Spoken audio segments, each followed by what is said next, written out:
ज्योतिषियों के सटीक गणना के अनुसार हनुमान जी का जन्म 1,85,58,114 वर्ष पहले चैत्र पूर्णिमा को मंगलवार के दिन चित्र नक्षत्र व मेष लग्न के योग में सुबह 6:03 हुआ था। हनुमान जी की माता अंजनी के पूर्व जन्म की कहानी। कहते हैं कि माता अंजनी पूर्व जन्म में देवराज इंद्र के दरबार में अप्सरा पुंजिकस्थला थी। बालपन में वो अत्यंत सुंदर और स्वभाव से चंचल थी। एक बार अपनी चंचलता में ही उन्होंने तपस्या करते एक तेजस्वी ऋषि के साथ अभद्रता कर दी थी। गुस्से में आकर ऋषि ने पुंजिकस्थला को श्राप दे दिया कि जा तू वानर की तरह स्वभाव वाली वानरी बन जा। ऋषि के श्राप को सुनकर पुंजिकस्थला ऋषि से क्षमा याचना मांगने लगी। तब ऋषि ने कहा कि तुम्हारा वह रूप भी परम तेजस्वी होगा। तुमसे एक ऐसे पुत्र का जन्म होगा जिसकी कीर्ति और यश से तुम्हारा नाम युगों युगों तक अमर हो जाएगा। अंजनी को वीर पुत्र का आशीर्वाद मिला। श्री हनुमान जी की बाल्यावस्था। ऋषि के श्राप से त्रेता युग में अंजना में नारी वानर के रूप में धरती पे जन्म लेना पड़ा। इंद्र जिनके हाथ में पृथ्वी के सृजन की कमान है, स्वर्ग में स्थित इंद्र के दरबार में हजारों अप्सरा थीं, जिनमें से एक थी अंजना। अंजना की सेवा से प्रसन्न होकर इंद्र ने उन्हें मनचाहा वरदान मांगने को कहा। अंजना ने हिचकिचाते हुए उनसे कहा कि उन पर एक तेजस्वी साधु का श्राप है, अगर हो सके तो उन्हें उससे मुक्ति दिलवा दे। इंद्र ने उससे कहा कि उस श्राप के बारे में बताएं, क्या पता वह उस श्राप से उन्हें मुक्ति दिलवा दे। अंजना ने उन्हें अपनी कहानी सुनानी शुरू कर दी। अंजना ने कहा, बालपन में जब मैं खेल रही थी तो मैंने एक वानर को तपस्या करते देखा। मेरे लिए यह एक बड़ी आश्चर्य वाली घटना थी, इसलिए मैंने उस तपस्वी वानर पर फल फेंकने शुरू कर दिए। बस यही मेरी गलती थी, क्योंकि वह कोई आम वानर नहीं बल्कि एक तपस्वी साधु थे। मैंने उनकी तपस्या भंग कर दी थी। क्रोधित होकर उन्होंने मुझे श्राप दे दिया कि जब भी मुझे किसी से प्रेम होगा तो मैं वानर बन जाऊंगी। मेरे बहुत गिड़गिड़ाने और माफ़ी मांगने पर उस साधु ने कहा कि मेरा चेहरा वानर होने के बावजूद उस व्यक्ति का प्रेम मेरी तरफ कम नहीं होगा। अपनी कहानी सुनाने के बाद अंजना ने कहा कि अगर इंद्रदेव उन्हें इस श्राप से मुक्ति दिलवा सके तो वह उनकी बहुत आभारी होंगी। इंद्रदेव ने उन्हें कहा कि इस श्राप से मुक्ति पाने के लिए अंजना को धरती पर जाकर वास करना होगा, जहां वह अपने पति से मिलेंगी। शिव के अवतार को जन्म देने के बाद अंजना को इस श्राप से मुक्ति मिल जाएगी। इंद्र की बात मानकर अंजना धरती पर आई और केसरी से विवाह किया। इंद्र की बात मानकर अंजना धरती पर चली आई। एक श्राप के कारण उन्हें नारी वानर के रूप में धरती पे जन्म लेना पड़ा। उस श्राप का प्रभाव शिव के अंश को जन्म देने के बाद ही समाप्त होना था और एक शिकारन के तौर पर जीवन यापन करने लगी। जंगल में उन्होंने एक बड़े बलशाली युवक को शेर से लड़ते देखा और उनके प्रति आकर्षित होने लगी। जैसे ही उस व्यक्ति की नज़रें अंजना पर पड़ी, अंजना का चेहरा वानर जैसा हो गया। अंजना ज़ोर ज़ोर से रोने लगी।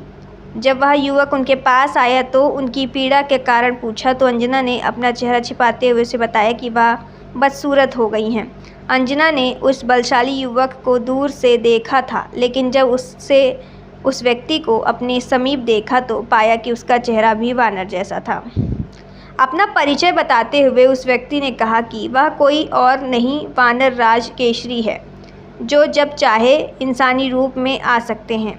अंजना का वानर जैसा चेहरा उन दोनों को प्रेम करने से नहीं रोक सका और जंगल में केसरी और अंजना ने विवाह कर लिया। केसरी एक शक्तिशाली वानर थे, जिन्होंने एक बार एक भयंकर हाथी को मारा था। उस हाथी ने कई असहाय साधु संतों को विभिन्न प्रकार से कष्ट पहुंचाया था। तभी से उनका नाम केसरी पड़ गया। केसरी का अर्थ होता है सिंह। उन्हें कुंजन सुदान, हाथी को मारने वाला के नाम से भी जाना जाता है। पंपा सरोवर। अंजना और मतंग ऋषि पुराणों में कथा है कि केसरी और अंजना ने विवाह कर लिया, पर संतान सुख से वंचित थे। अंजना अपनी इस पीड़ा को लेकर मतंग ऋषि के पास गई। तब मतंग ऋषि ने उन्हें कहा, पप्पा सरोवर के पूर्व में नरसिंह आश्रम है, उसकी दक्षिण दिशा में नारायण पर्वत पर स्वामी तीर्थ हैं। वहाँ जाकर उसमें स्नान करके 12 वर्ष तक तप एवं उपवास करने पर तुम्हें पुत्र सुख की प्राप्ति होगी। अंजना को पवन देव का वरदान था। मतंग रामायण कालीन एक ऋषि थे जो शबरी के गुरु थे। अंजना ने मतंग ऋषि एवं अपने पति केशरी से आज्ञा लेकर तप किया था। 12 वर्ष तक केवल वायु पर ही जीवित रहीं। एक बार अंजना ने शुचि स्नान करके सुंदर वस्त्राभूषण धारण किए। तब वायु देवता ने अंजना की तपस्या से प्रसन्न होकर उस समय पवन देव ने उनके कड़ंध्र में प्रवेश कर उसे वरदान दिया था कि तेरे यहाँ सूर्य, अग्नि एवं सुवर्ण के समान तेजस्वी वेद वेदांगों का मर्मज्ञ विद्यज्ञ महाबली पुत्र होगा। अंजना से मतंग ऋषि एवं अपने पति केशरी से आज्ञा लेकर नारायण पर्वत पर स्वामी तीर्थ के पास अपने आराध्य शिव की तपस्या में मग्न थी। शिव की आराधना कर रही थी कि तपस्या में से प्रसन्न होकर शिव ने उन्हें वरदान मांगने को कहा। अंजना ने शिव को कहा कि साधु के श्राप से मुक्ति पाने के लिए उन्हें शिव के अवतार को जन्म देना है, इसलिए शिव बालक के रूप में उनकी कोख से जन्म लें।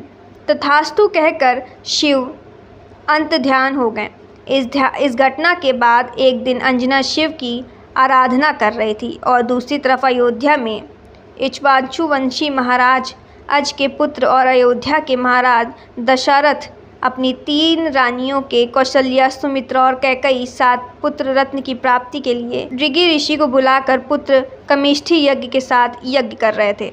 यज्ञ की पूर्णाहुति पर स्वयं अग्निदेव ने प्रकट होकर ऋषि को खीर और एक स्वर्ण पात्र दिया और कहा, ऋषिवर, यह खीर राजा के 3 रानियों को खिला दो। राजा की इच्छा अवश्य पूर्ण होगी। जिसे 3 रानियों को खिलाना था, लेकिन इस दौरान एक चमत्कारी घटना हुई। एक पक्षी उस खीर की कटोरी में थोड़ा सा खीर अपने पंजों में फंसा कर ले गया और तपस्या में लीन अंजना के हाथ में गिरा दिया। अंजना ने शिव का प्रसाद समझकर उसे ग्रहण कर लिया। हनुमान जी का जन्म त्रेता युग में अंजना के पुत्र के रूप में चैत्र शुक्ल की पूर्णिमा में महानिशा में हुआ था। सामान्यतः लंका दहन के संबंध में यही माना जाता है कि सीता की खोज करते हुए लंका पहुँचे और रावण के पुत्र सहित अनेक राक्षसों का अंत कर दिया। तब रावण के पुत्र मेघनाद ने श्री हनुमान को ब्रह्मास्त्र छोड़कर काबू किया और रावण ने श्री हनुमान की पूंछ में आग लगाने का दंड दिया। तब उसी जलती पूंछ से श्री हनुमान ने लंका को आग लगाकर रावण का दम्भचूर कर दिया। किंतु पुराणों में लंका दहन के पीछे भी एक और रोचक कथा जुड़ी, जिसके कारण श्री हनुमान ने पूंछ से लंका में आग लगाई। श्री हनुमान शिव अवतार हैं। शिव से ही जुड़ा है यह रोचक प्रसंग। एक बार माता पार्वती की इच्छा पर शिव ने कुबेर से सोने का सुंदर महल का निर्माण करवाया, किंतु रावण इस महल की सुंदरता पर मोहित हो गया। वह ब्रह्मांड का वश रखकर शिव के पास गया। उसने महल में प्रवेश के लिए शिव पार्वती से पूजा कराकर दक्षिणा के रूप में वह महल ही मांग लिया। भक्त को पहचान शिव ने प्रसन्न होकर वह महल दान दे दिया। दान में महल प्राप्त करने के बाद रावण के मन में विचार आया कि यह महल असल में माता पार्वती के कहने पर बनाया गया, इसलिए उनकी सहमति के बिना यह शुभ नहीं होगा। तब उसने शिवजी से माता पार्वती को भी मांग लिया और भोले भंडारी शिव ने इसे भी स्वीकार कर लिया। जब रावण उस सोने के महल सहित माँ पार्वती को ले जाना लगा, तब अचंभित और दुखी माता पार्वती ने विष्णु को स्मरण किया और उन्होंने आकर माता की रक्षा की। जब माता पार्वती अप्रसन्न हो गई तो शिव ने अपनी गलती को मानते हुए माँ पार्वती को वचन दिया कि त्रेता युग में मैं वानर रूप हनुमान का अवतार लूँगा। उस समय तुम मेरी पूंछ बन जाना। जब मैं माता सीता की खोज में इसी सोने के महल यानी लंका को जलाऊंगा तो तुम पूंछ के रूप में लंका को आग लगाकर रावण को दंडित करना। अंजना के पुत्र होने के कारण ही हनुमान जी को अंजनी नाम से भी जाना जाता है, जिसका अर्थ होता है अंजना द्वारा उत्पन्न। माता श्री अंजनी और कपिराज श्री केशरी हनुमान जी के अतिशय प्रेम करते थे। श्री हनुमान जी को सुलाकर वो फल फूल लेने गए थे। इसी समय बाल हनुमान भूख एवं अपनी माता की अनुपस्थिति में भूख के कारण आक्रंद करने लगे। इसी दौरान उनकी नज़र शिक्षित पड़ गई। सूर्योदय हो रहा था। बाल हनुमान को लगा कि यह कोई लाल फल है। तेज और पराक्रम के लिए कोई अवस्था नहीं होती। यहाँ पर तो श्री हनुमान जी के रूप में माता श्री अंजनी के गर्भ से प्रत्यक्ष शिव शंकर अपने 11वें रुद्र में लीला कर रहे थे। श्री पवनदेव ने उनके उड़ने की शक्ति भी प्रदान की थी। जब शिशु हनुमान को भूख लगी तो वे उगते हुए सूर्य को फल समझकर उसे पकड़ने आकाश में उड़ने लगे। उस लाल फल को पकड़ने के लिए हनुमान जी वायु वेग से आकाश में उड़ने लगे। उनको देखकर देव दानव सभी विस्मयतापूर्वक कहने लगे कि बाल्यावस्था में ऐसे पराक्रम दिखाने वाला यौवन काल में कोई नहीं है।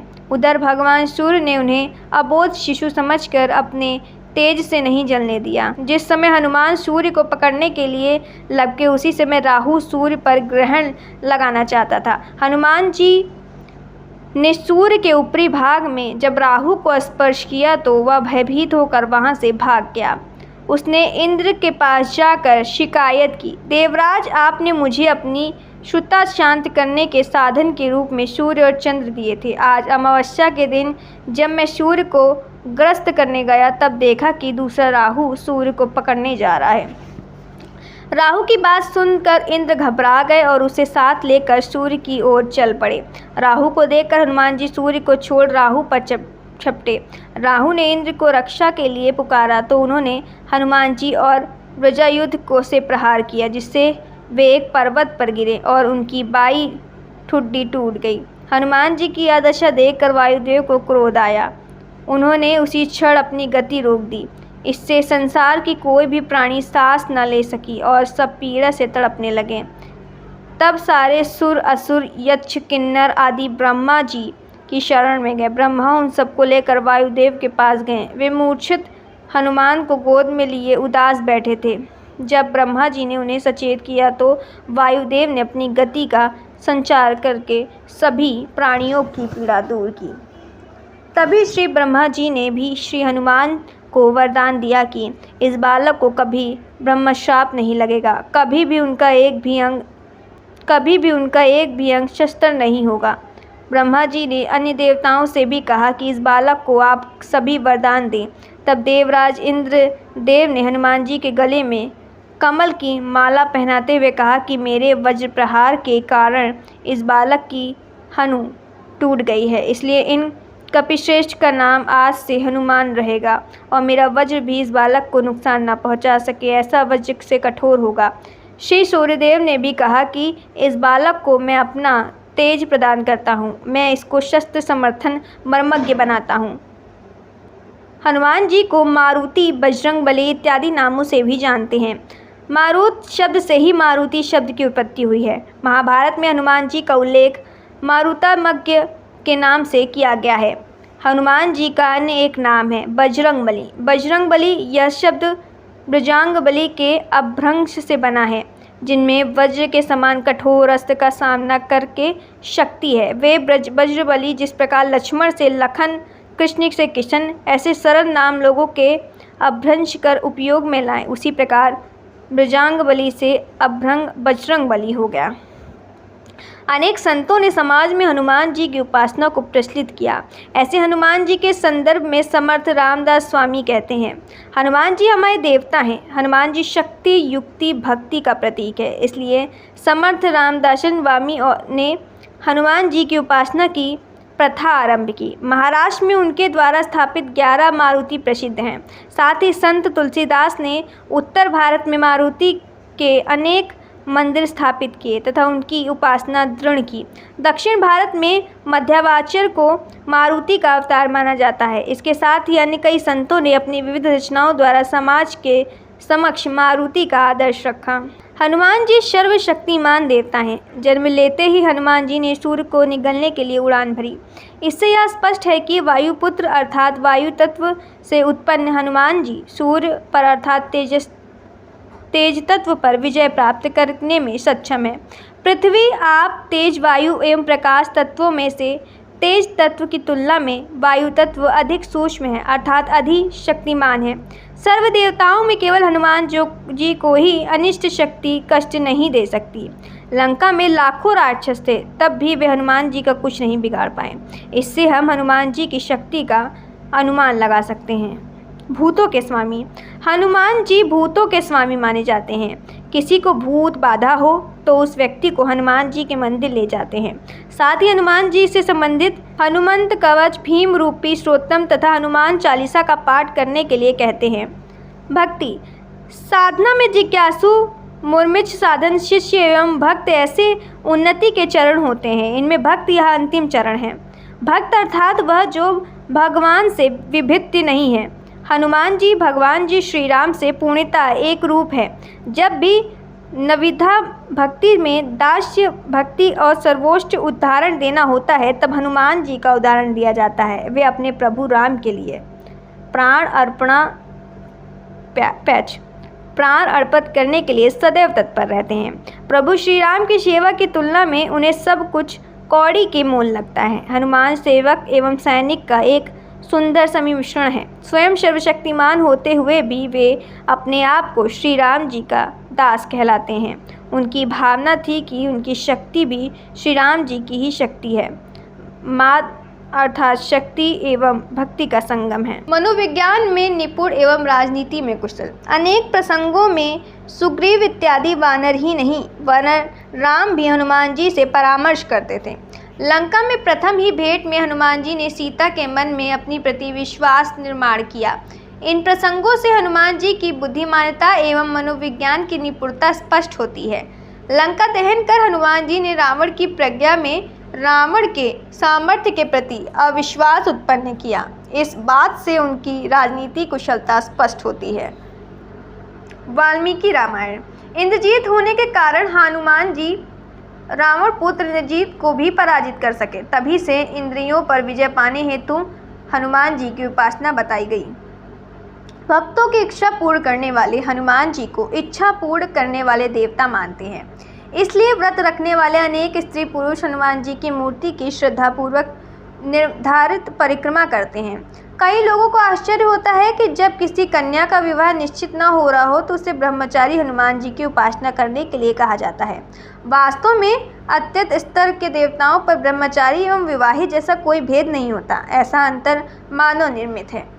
मनोविज्ञान के आधार पर कुछ लोगों की यह गलत धारणा होती है कि सुंदर बलवान पुरुष से विवाह की कामना से कन्याएं हनुमान जी की उपासना करती हैं, परंतु वास्तविक कारण कुछ इस प्रकार है कि लगभग 30% व्यक्तियों का विवाह भूत बाधा, जादू टोना इत्यादि अनिष्ट शक्तियों के प्रभाव के कारण नहीं हो पाता। हनुमान जी की उपासना करने से ये कष्ट दूर हो जाते हैं एवं उसका विवाह संभव हो जाता है।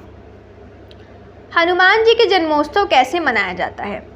हनुमान जी के जन्मोत्सव का उत्सव संपूर्ण भारत में विभिन्न स्थानों पर धूमधाम से मनाया जाता है। इस दिन प्रातः 4 बजे से ही भक्तजन स्नान कर हनुमान जी के देवालयों में दर्शन के लिए आने लगते हैं। प्रातः 5 बजे से देवालयों में पूजा विधि आरंभ होती है। हनुमान जी की मूर्ति को पंचामृत स्नान करवाकर उनका विधिवत पूजन किया जाता है। सुबह 6 बजे तक अर्थात हनुमान जन्म के समय तक हनुमान जन्म की कथा, भजन, कीर्तन आदि का आयोजन किया जाता है। हनुमान जी की मूर्ति की हिंडोले में रखकर हिंडोले गीत गाया जाता है। हनुमान जी की मूर्ति हाथ में लेकर देवालय की परिक्रमा की जाती है। हनुमान जन्मोत्सव के उपलक्ष्य में कुछ जगह यज्ञ का आयोजन भी करते हैं। तत्पश्चात हनुमान जी की आरती उतारी जाती है। आरती के उपरांत कुछ स्थानों पर सौठ अर्थात सूखे अदरक का चूर्ण और पिसी हुई चीनी तथा सूखे नारियल का चूरा मिलाकर उस मिश्रण को या कुछ स्थानों पर छुहारा, बादाम, काजू, सूखा अंगूर और मिश्री से पंचामृत प्रसाद के रूप में बांटते हैं। कुछ स्थानों पर पोहे तथा चने की भीगी हुई दाल में दही, शक्कर, मिर्ची के टुकड़े, नींब का अचार मिलाकर गोपाल काला बनाकर प्रसाद के रूप में बांटते हैं। कुछ जगह महाप्रसाद का भी आयोजन किया जाता है।